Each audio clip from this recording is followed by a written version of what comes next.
Warning to all CS majors. If you just got your degree in computer science and are about to enter the job market, you need to stay away from these companies. This is something I wish someone told me back when I graduated and was looking for any job in tech that I could possibly get. So if you're like I was and you don't have something lined up for after you finish school, listen up. Steer clear of which companies.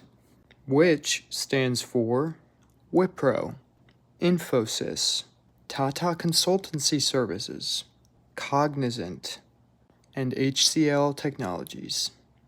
If you've been in the tech space for a while, you probably know all about these companies, but this is supposed to be for new grads, so they might not know.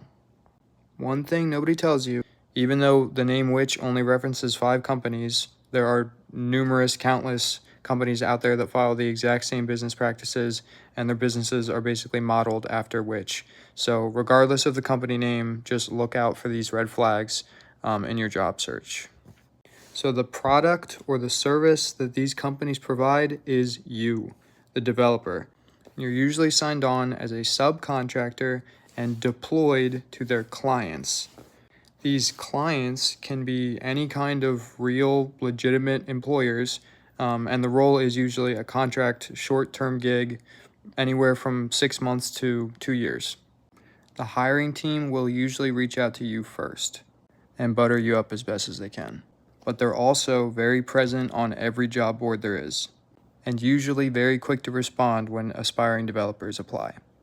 9 times out of 10, and I don't have a source for that statistic, so you're just going to have to trust me, the hiring team is going to sell it to you as a contract to hire position. So you work your contract, and once it's over, they evaluate your performance or whatever, and you're highly likely to get hired because you were able to make a good impression. At least that's what most people think. And that's what the witch companies would like you to believe as well.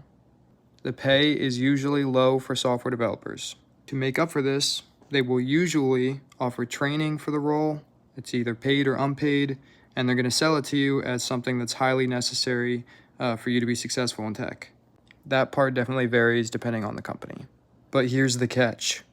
Remember how I said you're the product?